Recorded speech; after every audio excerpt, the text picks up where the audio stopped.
All right. It is almost 11 o'clock at night. It's been that kind of day, y'all. Oh, man. We're getting on real late tonight to do this live. All right. Let me know you guys are coming on. I wanted to do it before the night is out, and I didn't want anyone to say we didn't do it. So we want to go ahead and get it done. You guys can access this at any time. If you don't watch it now, we know you're going to watch it anytime, but we want to make sure to see you guys are on here.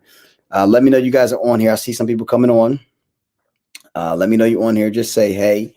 And yeah, we're going to go ahead and go through our last interview. All right. I don't see any comments coming. Kiana, hey, hey. Reverend Elder Tamika, hey, hey. Kiana Foreman, hey. Kiana, we have Kiana Foreman. I got Kiana Fort, hey, hey. All right. Elder Rivera, sir, good to see you. All right. Looking forward to seeing you all tomorrow. All right. All right. We're getting ready to play this last interview. I am exhausted. Had a wonderful, wonderful, wonderful weekend. Apostle Sheldon, what's going on, man? Had a wonderful weekend, and we are going to end it this weekend. Prophet Julian, what's going on, man? Someone was singing your praises this weekend. We'll talk about it when I see you next. We'll talk soon. Prophet Stephen, good to see you, man. All right, all the way from Tennessee, good to see you, man. I'm doing well. All right, so we're on here to do our final interview that I did concerning 10 years of ministry. This has been a interesting 10 years, a wonderful 10 years. Hey, Anissa. And we're just excited about what the next 10 years is going to look like, what God is doing, what he's allowing to happen. We're just excited for what God is preparing for us as his people. And so I did this last and final interview. I did it a few weeks ago. Hey, wife. Hey, T. We did an interview. Was it last week? I think it was about was it last week? About I can't remember if it was last week or 2 weeks ago. I think it was about 2 weeks ago. We did an interview out in Atlanta, Georgia, and this man of God who I met about 3 years ago. Really, it was really a spiritual connection. How God allowed us to begin to align. I call him my mentor and coach, and he really helped introduce me and push me into the apostolic of what the Lord was really been dealing with me for years now. And I was just grateful to God. I was introduced to him by a good friend of mine, Prophet Alex White. And basically, when we first had our first conversation, it went for about an hour and a half, and we just talked about a lot of things concerning the Bible, the bite of Christ, where I was, things of that nature. And we just kind of grew from there. And I'm just grateful to this man of God. He came to our church. What was it? When was the dance tour? February of 2019.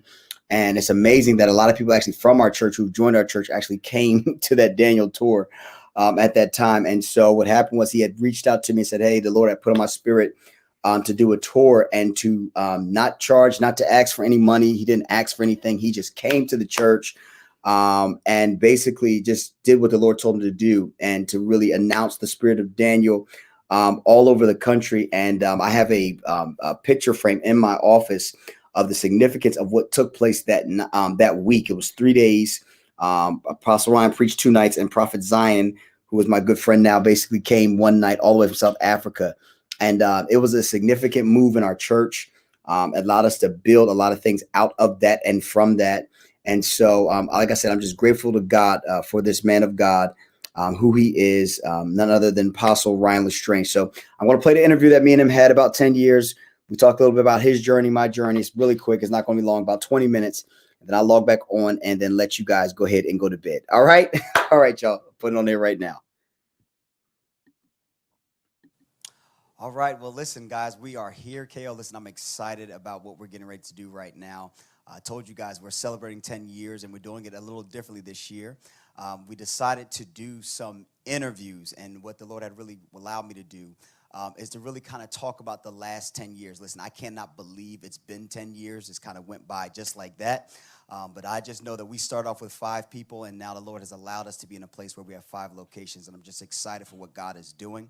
And I decided to take a handful of people throughout the week of the anniversary to really talk a little bit about not only my journey, but also too as well the people who have impacted me the most over these 10 years. And so I got an invite when I asked about doing this interview, and we had a conversation. I'm sure you guys could probably see now on the camera who's already going to talk to me. But I was grateful to God for this man of God who came into my life about 3 years ago. And through conversation, basically I said, do you mind doing an interview with me? And he said, yeah, well, why don't we just do it in the studio in Atlanta? And so I flew out, and we're here, all right? We're here with Apostle Ryan Lestrange. And I'm just here to have a conversation with him, tell him how much I appreciate him, how much I thank him. And I didn't tell him I was going to do this, but I'm going to make sure we sow a seed into him today because of what he's meant to us and to me too as well. So I want to just kind of start off with a question. And first, like I said, we appreciate you. We honor you. We thank God for what you mean to me, what you mean in my life. I'll never forget when you came for the Daniel tour, how significant that was to our church and what it did for our church.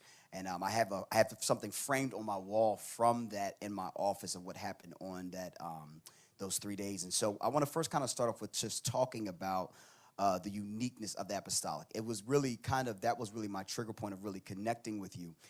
Because for me, I grew up, I'm fourth generation. I know you're kind of like first as you, yes. But I'm fourth generation pastoring. And the model of what I pastored out of was, and I love my foundation, and we're nothing without our foundation. But I grew up in the model of Church of God in Christ. And in that model, I'll never forget it, a prophet came to my grandfather's church. I'll never forget it. He came to the church, and he called me up from the back. Now, I was there for my grandfather for the service. And he called me up from the back, and he said, listen, you're an Abraham in your family, and you have to leave from your family and go out. And I knew the kind of model the Lord was saying to me, but at the time, the prophet didn't know that I was family in that church. Wow. My aunts and uncles, everybody's looking like, oh, my God, what is he saying? And I think that when I met you, I found that when you talked about your story, the significance of knowing what you were and still being raised the way that you were. So can you just kind of just talk about that? And that really what attracted me to you, just being understanding of where I came from and things of that nature. So can you just talk about that just for a moment? Yeah, well, first of all, can we just say congratulations from 5 people to 5 campuses in 10 years. Where will you be 10 years from now? That's the retired. No, I don't think so. But yeah, I mean, I think, well, first of all, let me say this. I think that every person who comes into the apostolic, and I'm speaking as a leader, so an apostle, an apostolic builder, planter, you go through this wild evolution. And I think part of it is there's a moment where Jesus reveals to you, this is what I've put you in the earth to do. And at least in my own experience, I remember it very well. I was in Bible college. I was in a Word of Faith Bible college. I was learning faith, deliverance, healing, miracles. But we were not learning about apostles and prophets. And all of a sudden, Jesus comes to me and said, I've called you to the apostolic. And I remember feeling completely overwhelmed. Like, Lord, you have my yes. Anything you ever ask me to do, you always have my yes. But I have no grid for this. I can't look around and say, like, this person's doing it, that person's doing it. Right. So I remember just that overwhelming, where do I go from here? Absolutely. And I always tell people for many years, I was kind of just hid that in my heart. Mm-hmm. I didn't tell people. I didn't go around and announce it to everybody because I wasn't living in a ministry world where I could do that. Yeah. So it was so refreshing to me when I began to get around other preachers and other leaders that understood these concepts. Even them, I still saw things that were different from what was being modeled because God is moving like beyond the speed of light. And so there's always an evolution of how to effectively build. But I think getting in the arena with people that understood that was a game changer. And so I remember preaching and always looking at my preaching and grading my preaching from a lens of like, how did God confirm what I said? Because I was raised up in a supernatural type of atmosphere. Right. And then God began to speak to me when I really came to a place of greater maturity in the apostolic. And he began to say, one of the things I use apostolic preachers to do is to give language to what people are sensing in the earth. Yeah. And he said, you're going to have to be okay with preaching certain things, and everybody does not fall on the floor. Right. There's not 10 people that get healed in that service, but you're giving language to what I'm building in the earth. And so as I began to do that, then people like yourself would come to me and say, look, what you're teaching on, or the book you wrote, or